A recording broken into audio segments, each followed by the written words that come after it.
En Perspectiva se emite en vivo.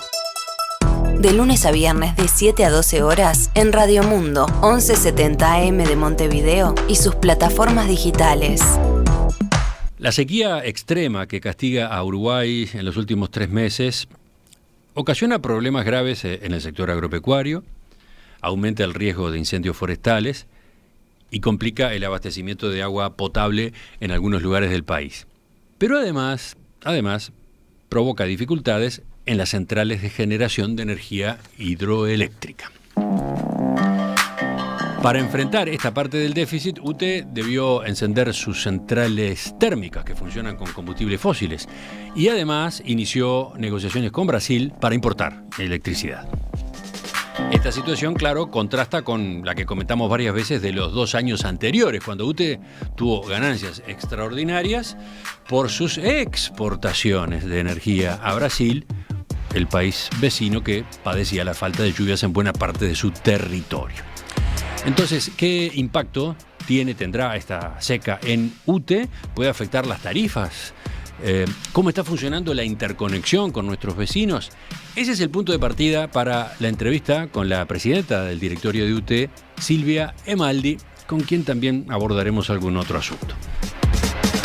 Ingeniera Emaldi, buen día, gracias por visitarnos. Buen día, Emiliano, un gusto estar aquí. Bueno, un saludo también a toda la audiencia. Empecemos por este tema que yo planteaba en la introducción. Esta sequía llegó después de 2 años en los que Uruguay contaba con excedentes de energía eléctrica para vender, para exportar a la región. En 2021 y 2022 UTE tuvo ingresos extraordinarios por esas ventas a Brasil, que venía atravesando una sequía muy fuerte. ¿Qué evaluación se hizo de ese negocio, del volumen de ese negocio? Bueno, un volumen muy importante de negocio, como tú lo dices. La evaluación fue muy positiva. Primero, siempre, de alguna manera, validar y verificar y dar mucha importancia a lo que es la integración energética a nivel regional, integración que con Argentina comenzó una vez construida la central binacional de Salto Grande. Hay 2.000 megavatios que nos unen desde los fines de los años 70 a través de Salto Grande, y luego la incorporación en Rivera de la conversora que está allí y la incorporación posterior de Melo para lo que tiene que ver con Brasil, dado que para intercambiar energía con Brasil es necesario tener una conversora de frecuencia, dado que ambos sistemas manejan distintas frecuencias, 50 hercios en el caso de Uruguay, 60 hercios en el caso de Brasil, y eso hace que tenga que haber equipamiento especial. Sin duda que el año 21 fue un año récord por esas ventas a Brasil, como tú lo decías. 600 millones de dólares. 600 millones de dólares. En el año 22, a nivel del programa financiero, ingresaron a UTE unos 222 millones de dólares. Allí básicamente vendimos a Argentina, vendimos en el verano, en enero, prendiendo algunas de las centrales térmicas, dado la crisis profunda que tenía el país vecino, y luego a partir de julio, cuando ya empezamos a tener excedentes por las buenas lluvias que empezaron a estar sobre todo favoreciendo a Salto Grande, porque las lluvias en la cuenca alta del río Uruguay, o sea de Brasil, han sido y son muy buenas, cosa que no ocurre más en esta región sur. Entonces el saldo es positivo, y lo positivo es que esto nos permitió aumentar el nivel de inversiones de UTE. Esa era la pregunta siguiente, ¿no? 800 millones de dólares, más de 800 millones de dólares de ingresos extraordinarios entre los 2 años. ¿Qué destino tuvieron? Sí. Primer destino, las inversiones, porque habíamos acordado con OPP un programa en el cual si habían ingresos superiores a los previstos en el programa financiero, íbamos a poder invertir más, y entonces invertimos, en particular el año pasado, 230 millones de dólares de las inversiones mayores en los últimos 6 años de la empresa, poniendo foco especial en lo que es la distribución de energía eléctrica, las redes de distribución y también de transmisión, que hay que potenciar porque la demanda sigue creciendo, porque los emprendimientos a nivel rural, a nivel urbano, bueno, lo vemos con la cantidad de edificios, urbanizaciones que en todo el país se están dando, implican un incremento que ha sido muy importante para lo que son las inversiones. Pero a su vez también, como sabemos, los últimos 2 ajustes tarifarios, el año pasado 3,5, este año 3,5 también, fueron por debajo de lo que las paramétricas técnicas del equipo económico de UTE daban, y eso fue porque el directorio tomó la decisión de también utilizar parte de esos ingresos que, si bien no son estructurales en el sistema, porque estas exportaciones son puntuales, y bueno, la realidad es que hoy, como tú lo decías, este año solo hemos exportado $1 millón en lo que va del año, en las madrugadas, cuando tenemos algún excedente. Eso es interesante anotarlo. Pese a ese contexto del que yo hablaba, igual se logra en algunos momentos exportar, ¿no? Eso sobre todo en las madrugadas, cuando tenemos excedente de la generación eólica, ¿no? De la generación de origen eólico, ¿no? Efectivamente, es así, Emiliano, que bueno, si bien comparado con los años anteriores es un volumen muy menor, pero la ventaja de la integración tiene que ver con eso, que los 3 países en este momento estamos optimizando los costos del sistema en términos globales, y por eso, como tú decías también, en este momento estamos finalizando los trámites para poder importar energía de Brasil. Toda vez que nos sea más barato prender las térmicas, lo haremos, y nos está quedando la autorización en estos días del Poder Ejecutivo para ello. Vamos por parte, porque mencionó varios puntos. Precios, quería preguntarle por precios.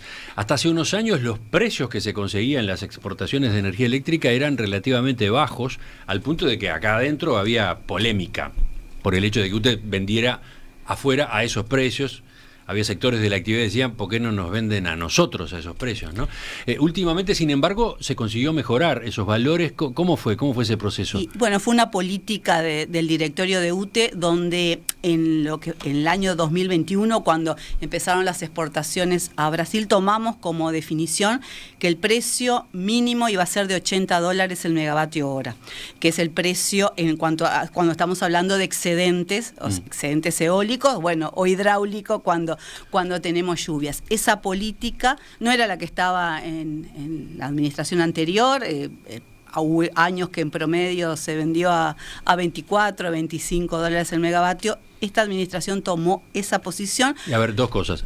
¿Por qué antes se tenía que vender a esos precios bajos? Bueno, fue una definición del directorio anterior. En este directorio dijimos... ¿Pero había obstáculos de los países compradores? Bueno, en aquel momento Argentina en particular tenía la política de que compraba solo a la semisuma de los valores marginales de los sistemas, y muchas veces el valor estaba en 20 o en 24. A partir de esta administración, en el año 2021 en particular, cuando se dio la situación de grandes ventas a Brasil, tomamos para Argentina la misma política. $80 es el precio mínimo, porque es el precio en que en particular se use o no se use la energía eólica, en particular es el precio que estamos pagando. Entonces, es el precio de generación, digamos. Es el precio de los contratos, en términos medios. ¿Y Argentina aceptó ese precio mayor? Y Argentina aceptó ese precio mayor porque es menor que el precio que en este momento está teniendo, porque la coyuntura y el gran incremento de consumo en Argentina y bueno, y la posibilidad de las fuentes de generación que tiene hace que nuestro precio sea competitivo también para Argentina, que tiene marginales más altos, y por eso toma el precio de Uruguay. Si en algún momento sus marginales son más bajos, no los tomará, y ha pasado en momentos puntuales, pero la realidad es que hoy Argentina está requiriendo mucha energía.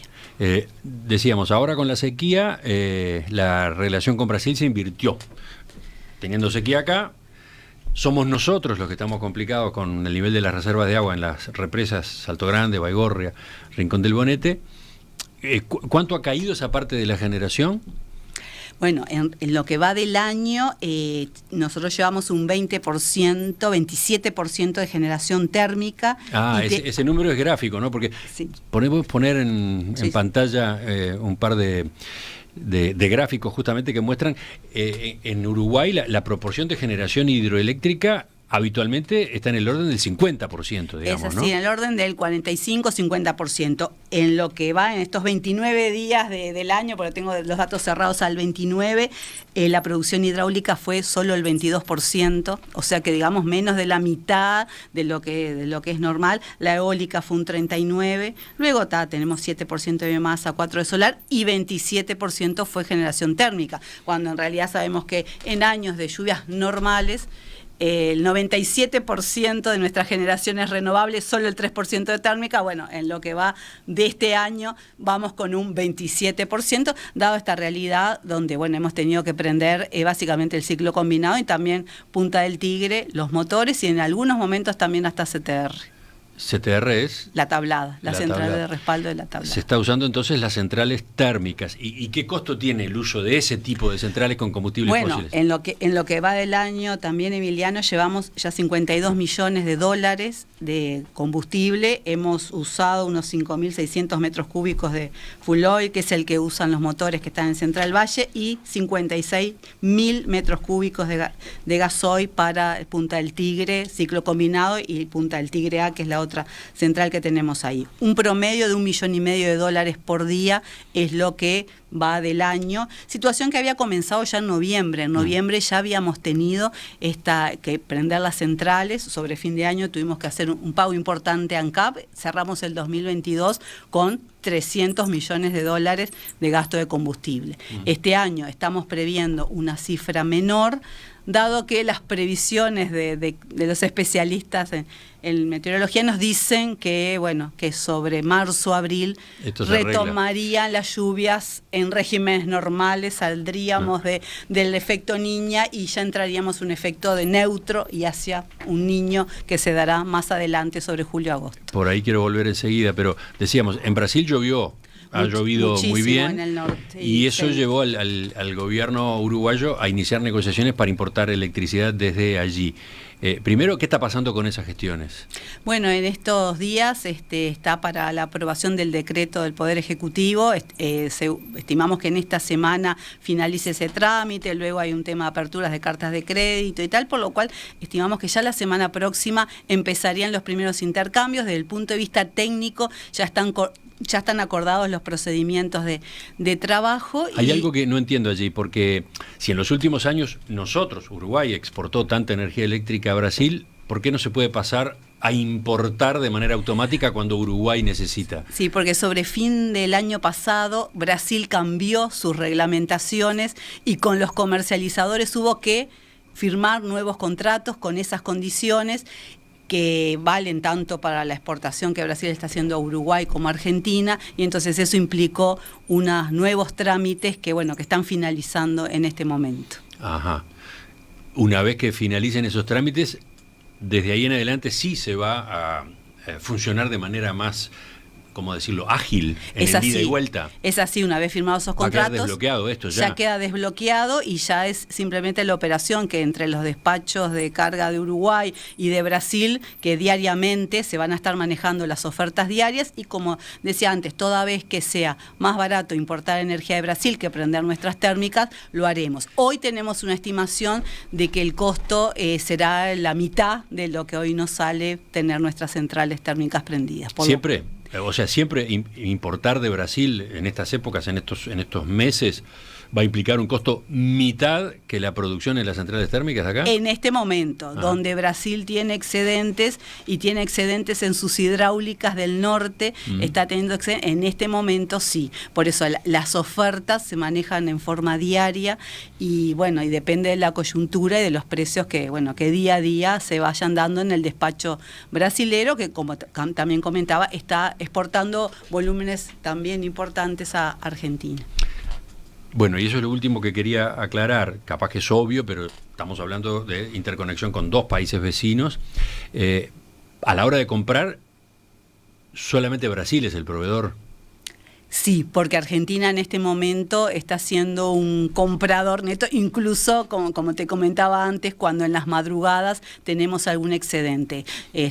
Argentina está requiriendo mucha energía, por lo cual se va a dar estos intercambios entre los tres países día a día según las realidades. Pero sí, se prevé que en todo este año también Argentina sea, como pasó el año pasado, un comprador importante. Por eso, una vez que se retomen las lluvias, también nosotros tenemos previsto volver a exportar en volúmenes significativos.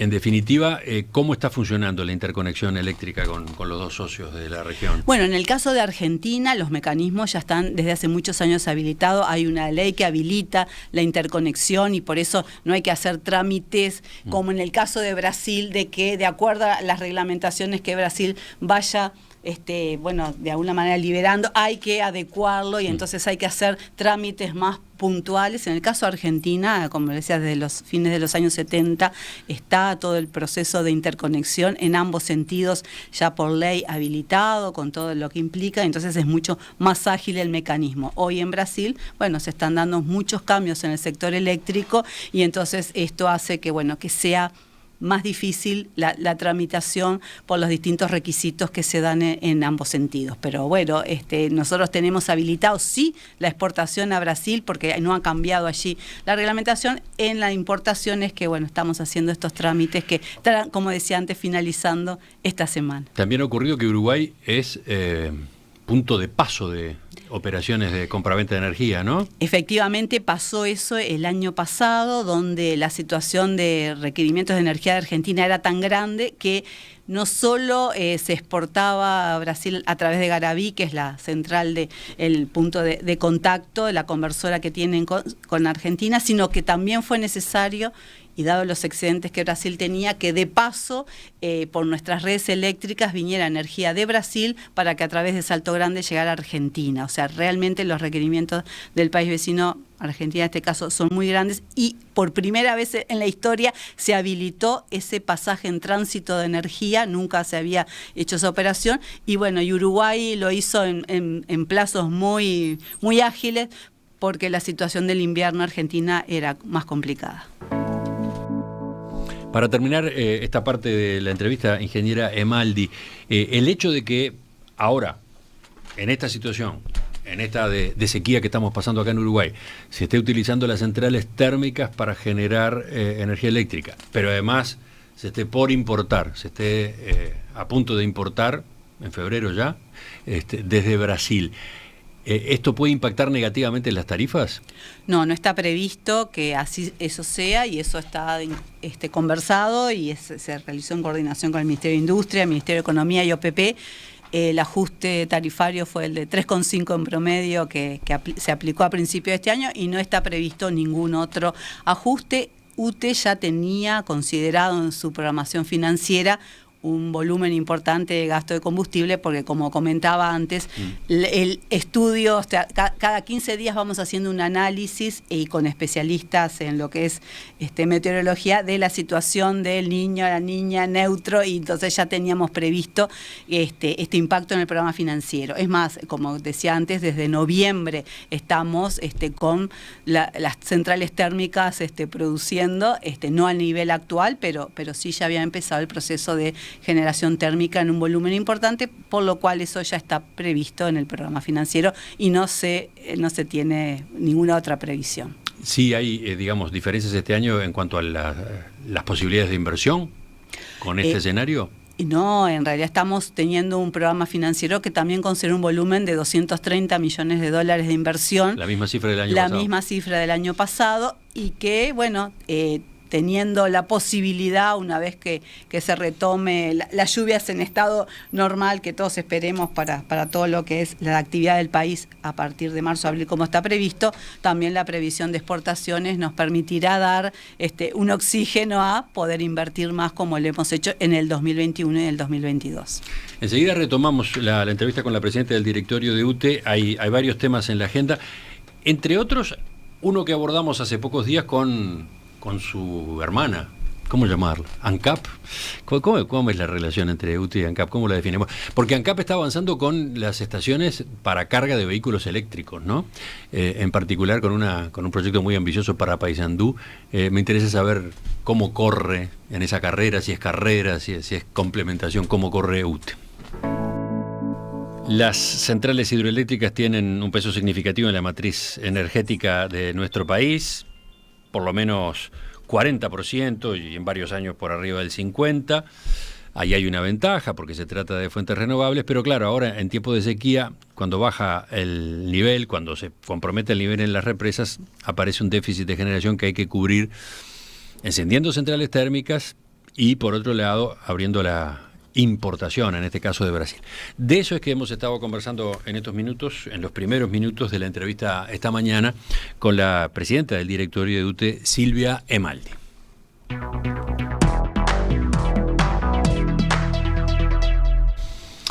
Tengo acá, por lo que estaba mirando entre los oyentes, varias preguntas. Los temas que hemos tratado hasta ahora, por lo visto, interesan, en especial sobre cómo funciona la integración, la interconexión eléctrica en la región. Pregunta Lilian, teniendo en cuenta las dificultades que Argentina enfrenta para el manejo de dólares, para contar con dólares, ¿cómo paga? ¿Cómo paga Argentina la energía que le vendemos? Bueno, Argentina ha pagado en fecha cuando teníamos que prender las centrales térmicas, o sea, gastar combustible, o por lo tanto pagárselo a ANCAP. Allí pedíamos adelantos, no transmitíamos ningún electrón si no teníamos el adelanto en el caso de tener que prender las térmicas, y Argentina, dado la situación que vivía, hacía los adelantos de dinero correspondientes. En el caso de los excedentes, cuando le vendemos excedentes eólico, solar o hidráulico, le vendíamos en el año anterior. Allí, en esos casos no pedíamos adelanto, pero la conducta de pago fue siempre en la fecha, que en general, tanto para Argentina como Brasil, tienen 45 días para finalizar los pagos correspondientes, y sinceramente cerramos perfectamente el año. Pero habíamos tenido malas experiencias, ¿no? Sí, en años anteriores, digamos que años 2015, 16, 17, habíamos tenido algunos problemas de devolución de dinero, cosa que realmente no se ha dado en esta situación, a pesar, como sí, la oyente dice y tú, de las dificultades. ¿Qué quiere decir devolución de dinero? Sí, por algunas exportaciones que en esos años se habían hecho, y por algunos temas de IVA y tal, impuestos que no se habían pagado en su momento. Costó algunos años que eso se regularizara. Por eso, las precauciones que tomamos en cuanto a que siempre que fuera prender térmico, o sea, gastar combustible, siempre fue vía adelanto, y lo cumplieron, y luego cuando era excedentes también cumplieron, cerramos perfectamente el año. Al pasar le pregunté por tarifas. La semana pasada, el viernes pasado, la oposición convocó a la Comisión Permanente del Parlamento al ministro de Industria, Energía y Minería, Omar Paganini, para analizar el aumento de tarifas definido por el Poder Ejecutivo en diciembre, y también la gestión de las empresas públicas. Usted asistió, usted participó de ese debate. Recordemos, en el caso de las tarifas de UTE, el aumento fue 3,5%, por debajo de la inflación. Pero la diputada que convocó a esa sesión, la Frente Amplista Betiana Díaz, sostuvo acá en las horas previas que afirmar que el incremento estuvo por debajo de la inflación no es del todo cierto. Ponía el acento en particular en la tarifa de consumo básico, que resaltaba, tuvo un aumento de 25%. Vamos a escucharla. Antes existía lo que era la tarifa de consumo básico al hogar de UTE, ¿no? Que era esa tarifa que se pagaba cerca de los 350 pesos, ¿no? Uh-huh. Donde, claro, uno tenía que cuidar mucho el consumo eléctrico para no perderla. Después de una cantidad de veces que se incumpliera con ese cuidado del consumo eléctrico, esa tarifa se perdía. UTE... Sí, ahí se pasaba automáticamente a la tarifa residencial simple. Exactamente. UTE lo que hizo fue eliminar el acceso de nuevos clientes a esa tarifa, ¿no? Es decir, eliminó esa oferta de tarifa. Es decir, quienes mantienen esa tarifa es quienes la venían arrastrando, por decirlo de alguna manera. Eso implica unos 360.000 hogares en el Uruguay. Es decir, es un montón de gente que hasta el consumo de unos 100 kilowatts por mes está pagando alrededor de unos 350, 360 pesos, que es lo que está en el pliego, ¿no? En el caso de lo que se plantea dentro de este último ajuste tarifario, para esa tarifa de consumo básico, que además entendemos que a mucha gente la beneficia porque es un beneficio para la empresa y para el consumo eléctrico que se cuida, pero además también para gente que obviamente tiene más aliviado su bolsillo por todas esas medidas. Bueno, el aumento no es del 3,5%, el aumento es de un 25% en el pliego tarifario. Entonces estamos hablando acá de que hay una situación muy desigual, pero para comparar qué es lo que está pasando, por el otro lado, en el caso de lo que son los grandes clientes, los que sí tienen espalda para poder absorber, si es que UTE tiene necesidades de caja, a esos grandes clientes, a esos grandes consumidores de energía, se les ha dado más de 9 millones de dólares de beneficios en el año pasado. Usted escuchó esos argumentos de la diputada Betiana Díaz. ¿Qué responde usted, presidente de Maldi? Bueno, así como lo respondimos también el viernes en el Parlamento junto al ministro Paganini, efectivamente el ajuste promedio de UTE fue de 3,5 para todos los sectores, en particular para el sector residencial, donde allí tenemos la tarifa residencial simple, la doble horario, la triple horario y también la tarifa de consumos básicos.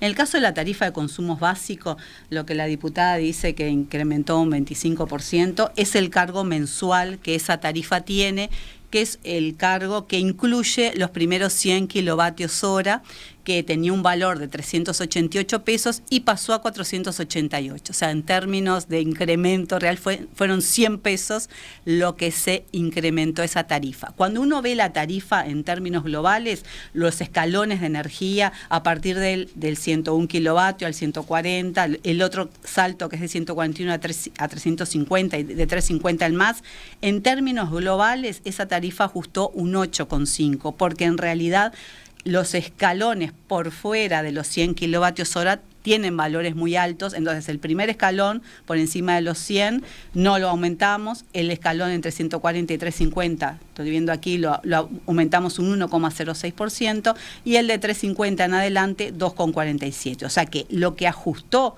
un 26% fue el cargo mensual, que son esos 100 pesos. ¿Y por qué?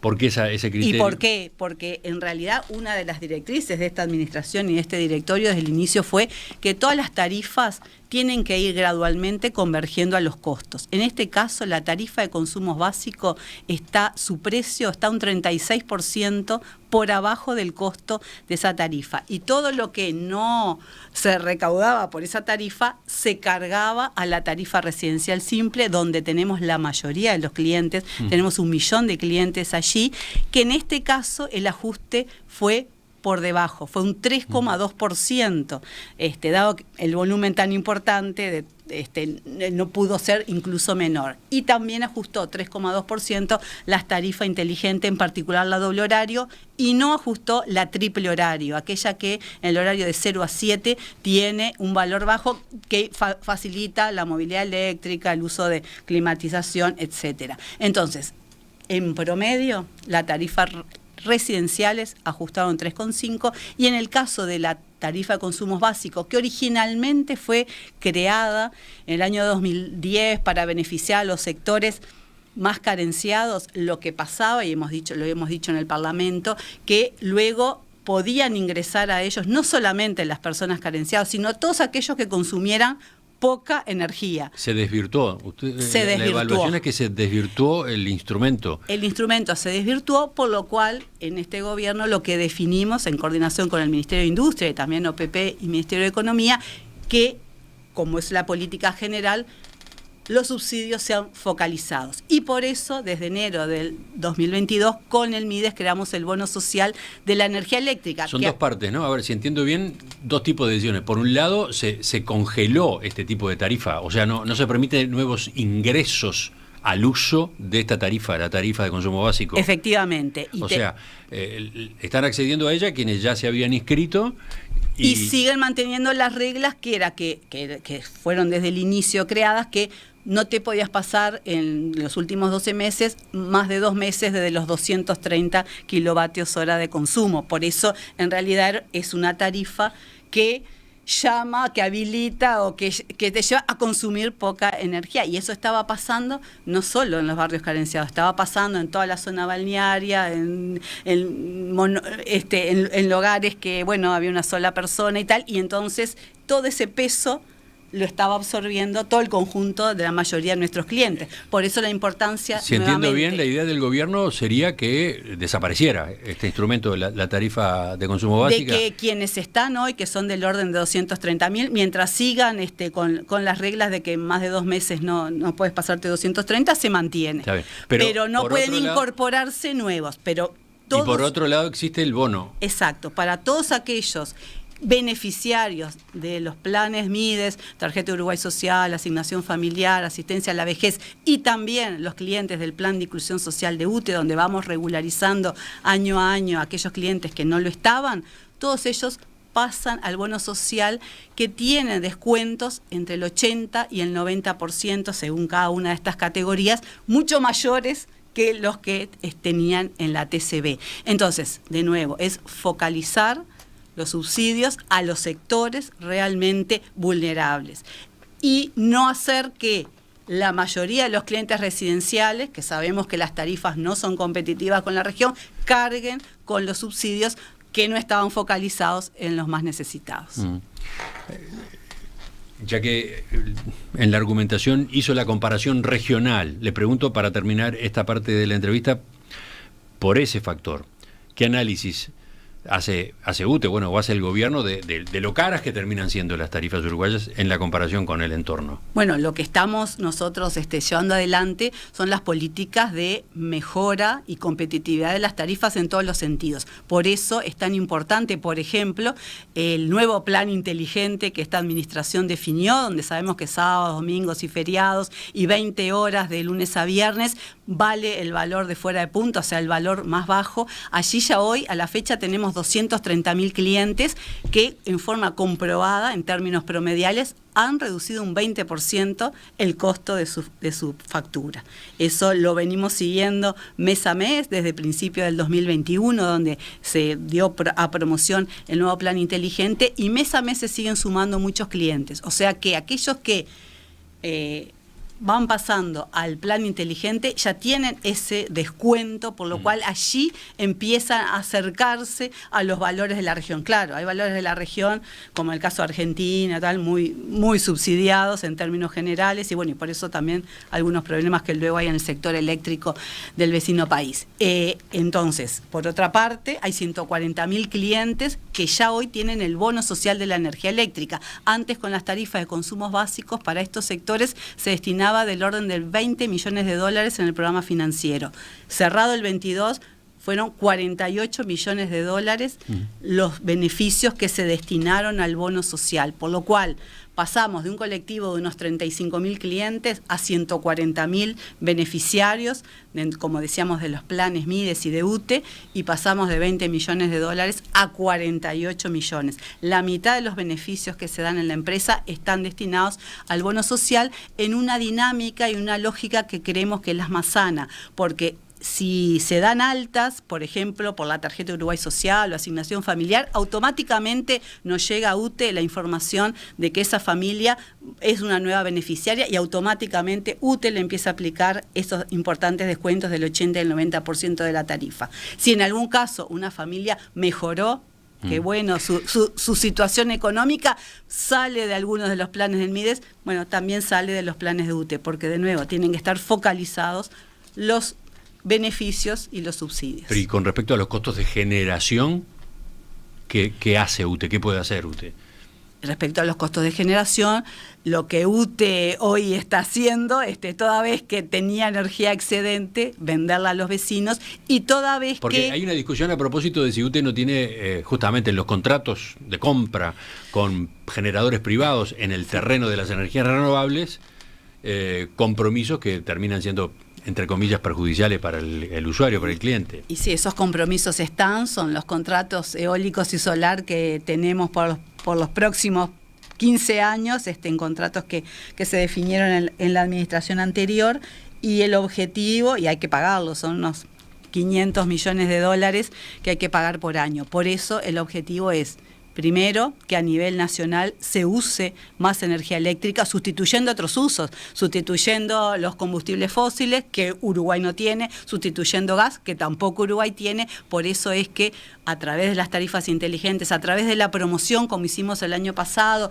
de electrodomésticos más eficientes, poder sustituir usos y poder usar en Uruguay la energía eléctrica. También en el sector productivo. Hoy estamos trabajando fuertemente con el sector lácteo, con el sector regante, porque la posibilidad, entre otras cosas, del riego a través de pivot, el riego artificial a través de pivot, duplica o triplica en algunos casos lo que es el cultivo de maíz, soja, trigo, y entonces estamos haciendo planes específicos para llegar con mejores redes eléctricas, por eso la importancia de las inversiones en las redes de distribución y transmisión, para poder llegar a los puntos del país donde el uso de la energía eléctrica les va a dar una ventaja competitiva, bueno, para lo que es la producción. Por eso el objetivo es, dado que esos contratos hay que pagarlos, y Uruguay tiene la característica de honrar sus contratos, sea que, bueno, si hoy iniciáramos contratos nuevos, no estaríamos pagando 80, 70 o bueno, $100 alguno de esos contratos en solar, estaríamos pagando quizás 30 o 40. Entonces, bueno, una cosa es optimizar.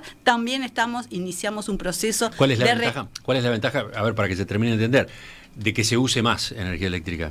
De que se puedan sustituir otros usos. En particular, descarbonizar lo que es la matriz de energía del país, porque lo que es el transporte, lo que es las empresas... Pero ¿cuál es la ventaja desde el punto de vista de los costos en general?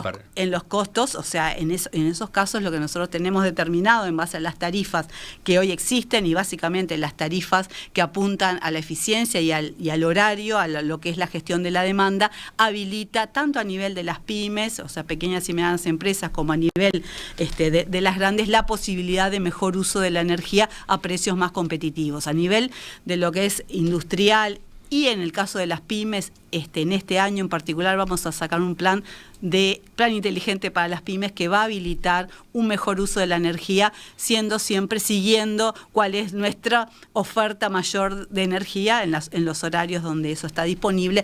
Nuestro primer objetivo es que se use en Uruguay. Nuestro segundo objetivo es, toda vez que en Uruguay no se use la energía, bueno, venderla, y eso que generar divisas para aumentar las inversiones, para adecuar las tarifas, y como lo venimos haciendo, en términos reales, Emiliano, en estos 3 años, las tarifas de UTE se han reducido del orden del 10%, porque en el año 2021 el incremento fue de 5 y fue de 7, casi 8 la inflación, y bueno, 3,5 y fueron estos 2 años, y esos valores acumulados nos dan un 10% de rebaja en términos reales. Si a esto se suman los clientes del plan inteligente, suma un 20% adicional, por lo cual esos son los planes que venimos desarrollando, y también hemos empezado un proceso de posible análisis de renegociación de los contratos eólicos, o sea, lograr reducir los precios en este periodo, a cambio extendiendo de prolongación que tenemos, estamos analizando y finalizando el análisis para ver si es una posibilidad, porque la vida útil de los parques eólicos en particular, es garantizado por los fabricantes, que en la mayoría de los casos son 8 años que se podrían extender. Entonces estamos en particular analizando esa posibilidad para, reducir el impacto en lo que es el programa financiero de UTE. Enseguida, en el final, hablamos de algo que está conectado con lo anterior, la movilidad eléctrica, el incentivo, el estímulo al avance de los vehículos que, en vez de combustibles fósiles, utilizan la electricidad. Ingeniera Demaldi, para terminar, hace pocos días acá en Perspectiva nos ocupábamos de un anuncio que hizo ANCAP.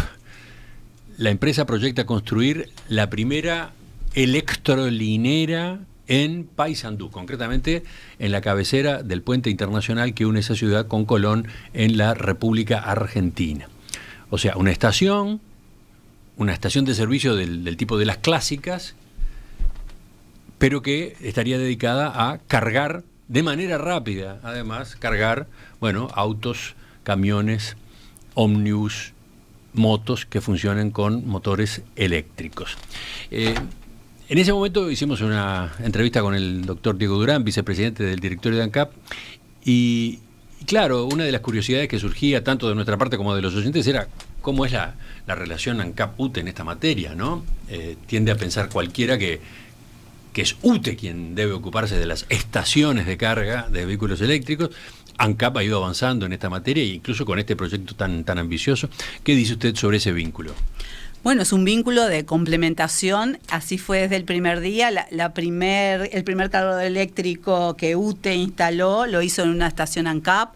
El Maldonado se hizo en conjunto. Tenemos un contrato con ANCAP, o sea, la relación es de complementación 100%, y en particular en el proyecto que tienen de la electrolinera en Paysandú estamos trabajando en forma conjunta, porque hasta ahora quien ha instalado los cargadores eléctricos en todas las estaciones ANCAP y en otros puntos de la ruta eléctrica ha sido UTE. La inversión la viene realizando UTE. Esa es una puntualización importante. Todos esos cargadores, todos son de UTE. Algunos de ellos en estaciones de ANCAP, pero son de UTE. Es así, la inversión la hizo UTE y el mantenimiento la hace UTE. En la ruta eléctrica, que UTE viene desarrollando ya desde la administración anterior, tenemos 167 cargadores. Aquí tengo el inventario de ellos. Hay 20 que son de carga rápida, esos que, bueno, en 30 minutos te completan el 80% de la batería. 57 son los que se llaman semirápidos, con una potencia de unos 43 kilovatios, y el resto, bueno, completan los de carga más lenta, que son los que, bueno, te llevan algunas horas para hacer la carga, pero hay 20 rápidos. El objetivo es que a fin de este año tengamos 100 cargadores rápidos instalados en todo el país, en estaciones ANCAP, a través del contrato que tenemos con Duxa, algunos de ellos que ya están instalados, y otros en puntos donde, a través de los convenios que hicimos con todas las intendencias del país, las intendencias nos ceden espacios públicos y UTE a su costo instala y mantiene esos cargadores. A ver, una ventaja que, según destacaban las autoridades de ANCAP, tendrá este proyecto, el de la electrolinera, es que será como una estación de servicio de las más completas de ANCAP. O sea, una estación que tiene, por un lado, un supermercado importante, ese de la cadena 360, pero además otro tipo de servicios justamente para atender al conductor del vehículo mientras se carga, mientras se produce esa carga rápida de 30 a 40 minutos. Incluso con la creación de nuevos servicios por el lado de la gastronomía, etcétera. En el caso de las estaciones que arma UTE, ¿qué pasa con esto otro? ¿Qué pasa con este complemento que obviamente es un gancho, es una facilidad para quien tiene que cargar? Bueno, en las estaciones ANCAP, sin duda es ANCAP quien da los servicios. En el resto de los puntos de la ruta eléctrica, que pueden ser a nivel urbano, en una plaza de una ciudad, puede ser como es el Maldonado, cercano al puerto, en otros puntos que no son necesariamente estaciones ANCAP, ahí se hace la carga, básicamente no están esos otros servicios. En esos 20, 30 minutos, bueno, quien está allí, bueno, podrá permanecer en el vehículo, si vive cerca podrá ir hasta su domicilio o hacer alguna otra actividad. En esos casos no está previsto poner servicios adicionales. Simplemente el objetivo de UTE en todos estos años viene siendo derribar una de las barreras que puede ser, bueno, a quienes estén por decidirse de comprar un vehículo, entre otras, decir, bueno, ¿qué pasa si salgo de mi domicilio y me alejo más allá de la autonomía del vehículo? Por eso la importancia de tener instalado en todo el país estos 167 puntos de carga, que a fin de este año van a ser 300. Pero por lo que entiendo, UTE no tiene previsto competir, entre comillas, con ANCAP en el concepto ese de estación de servicio completa, ¿no? No, por supuesto que no. O sea, UTE, el foco es que los clientes puedan tener fácilmente accesible a través de una app que UTE tiene, que se llama UTE Mueve, que se puede descargar de las stores habituales, y donde allí te marca cuáles son los puntos donde están los cargadores eléctricos en el mapa, y te dicen qué situación está, si están cargando, si están disponibles, cuánto le falta la carga, para facilitar ese tema. A su vez también, bueno, lo empezaron a ver en las rutas nacionales a través de un convenio con el Ministerio de Transporte, ya está instalando en todos los puntos del país la señalética adecuada el Ministerio de Transporte para que los usuarios puedan saber dónde están esos puntos. Y además, bueno, hemos avanzado en lo que es el pago de la carga, porque hasta hace 2 semanas era necesario pedirle a UTE una tarjeta para poder hacer la carga y que luego te viniera tu factura. Bueno, ya se habilitó que además de ese mecanismo, con las tarjetas de crédito uno pueda, débito, poder hacer la carga. Por lo cual se viene avanzando mucho en este sentido, pero nunca es en competencia con ANCAP, porque en realidad UTE no tiene previsto dar servicios como podrían ser de restaurante y otros, cafetería, otros, para aquellos puntos que esté instalando fuera de las estaciones ANCAP. ¿Hay cargadores de UTE en estaciones de las que no son ANCAP, de las otras cadenas de estaciones de servicios? Hoy no, porque el contrato que tenemos con Duxa en particular habilita solo que lo hagamos con estaciones ANCAP. En el marco de lo que comentaba Diego Durán, que vamos a revisar el contrato en cuanto a cuál es el beneficio que tienen los estacioneros por tener los cargadores eléctricos allí, también vamos a revisar el tema de la exclusividad, porque en definitiva lo que queremos es que haya más facilidades para todos los usuarios propios de Uruguay o turistas que lleguen y que tengan los puntos de carga, dado que año a año se viene aumentando el volumen de vehículos que van ingresando al país. Una exclusividad que hoy tiene ANCAP en cuanto a poder tener en estaciones de servicio cargadores eléctricos, ahora la perdería.